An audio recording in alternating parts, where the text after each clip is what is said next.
Bismillah. Mary Aldine ne tenait pas en place. Elle entrait dans la maison. Elle en sortait, cueillait la tête morte d'un dahlia et retournait au salon où elle se mettait sans raison à changer de place, vase et bulot. De la bibliothèque venait un murmure de voix indistinct. Mr. Trelawney était là avec Neville. Audrey et Kay restaient invisibles. Mary repartit vers le jardin. Tout au fond, près du petit mur, Thomas Wright fumait tranquillement sa pipe en regardant la mer.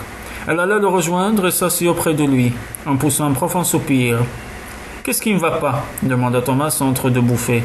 Elle eut un petit rire nerveux. « Il n'y a vraiment que vous, Thomas, pour poser des questions pareilles. On assassine dans la maison et le plus simple mot du monde, vous dites « Qu'est-ce qui ne va pas ?» Un peu surpris, Thomas précisa sa pensée. « Je voulais vous dire qu'est-ce qui ne va pas encore. » Oh, j'avais bien compris. Et je reconnais qu'il est vraiment réconfortant dans des circonstances comme celle-ci de rencontrer quelqu'un qui, comme vous, demeure exactement le même que les autres jours. À quoi bon s'agiter? Ça ne change rien à rien. Bien sûr, vous êtes sage et raisonnable. Ce qui m'étonne, c'est comment vous arrivez à ce degré de philosophie. C'est sans doute parce que je suis un étranger. C'est juste. On ne peut pas vous demander d'éprouver le même soulagement que nous à avoir reconnu l'innocence de Neville. C'est cependant quelque chose qui me fait plaisir. Vous savez qu'il a échappé belle. Si Camilla n'avait pas eu l'heureuse idée de sonner sa cloche pour appeler Barrett après le départ de Neville. Elle était trop émue pour achever sa phrase. Elle la termina pour elle. Notre bon vieux Neville eût été bon pour la corde. Il avait parlé avec une sorte de sombre satisfaction. Il hocha la tête en souriant quand ses yeux rencontrèrent le regard réprobateur de Mary.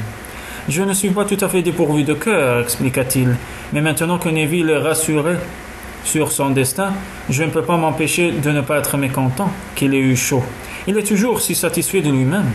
Ne croyez pas ça, mais tant qu'il n'en est que l'air. En tout cas, ce matin il a eu une jolie frousse. Que vous êtes méchant. Quoi qu'il en soit, tout est bien qui finit bien. Remarquez, Mary, que cette fois encore, Neville a eu une chance de tonnerre. Avec toutes les présomptions qui s'accumulaient contre lui, un autre moins verni ne s'en serait pas tiré. Mary eut un petit frisson. Ne dites pas ça, j'aime à penser que l'innocent est protégé. Vraiment. Le temps avait changé. La voix de Thomas Wright s'était faite douce. Mary n'en pouvait plus. « Thomas, dit-elle très bas, je suis inquiète. »« Et pourquoi donc ?»« À cause de Mr. Treves. » Thomas laissa tomber sa pipe. Se baissant pour la ramasser, il demanda « Qu'est-ce que Mr. Treves vient faire là-dedans ?» Rappelez-vous, Thomas, le jour où il a dîné ici, il nous a parlé d'un enfant assassin. Je me demande si c'était simplement une histoire qu'il racontait parce qu'elle en valait la peine ou s'il n'a pas fait exprès de... Elle n'osait poursuivre. Wright, qui était pour les choses nettement exprimées, termina sa place. S'il n'a pas fait exprès de rappeler ce souvenir à l'intention de quelqu'un qui se trouvait dans la pièce. « C'est ça, fit-elle très bas. « Je me suis posé la même question, reprit Thomas. De fait, c'est à ça que je pensais quand vous êtes arrivé. » Mary fermait les yeux à demi. « J'ai essayé de me souvenir, dit-elle. Cette histoire, il tenait vraiment à ce que nous l'entendions. Il l'a littéralement forcé dans la conversation. Il a ajouté qu'il reconnaîtrait son petit meurtrier n'importe où. Et il l'a dit d'un ton tel qu'on pouvait penser qu'il l'avait effectivement reconnu. »« J'ai songé à tout ça, fit Thomas. Mais où voulait-il en venir ? J'imagine que c'était une sorte d'avertissement, une façon de dire à la personne pour qui il parlait « N'essayez pas de faire un sale coup, sinon... » Vous pensez donc que Mr. Treves savait qu'on voulait tuer Camilla ? Non, ce serait invraisemblable. C'était sans doute un avertissement de sens plus général. Est-ce que nous ne devrions pas parler de ça à la police ?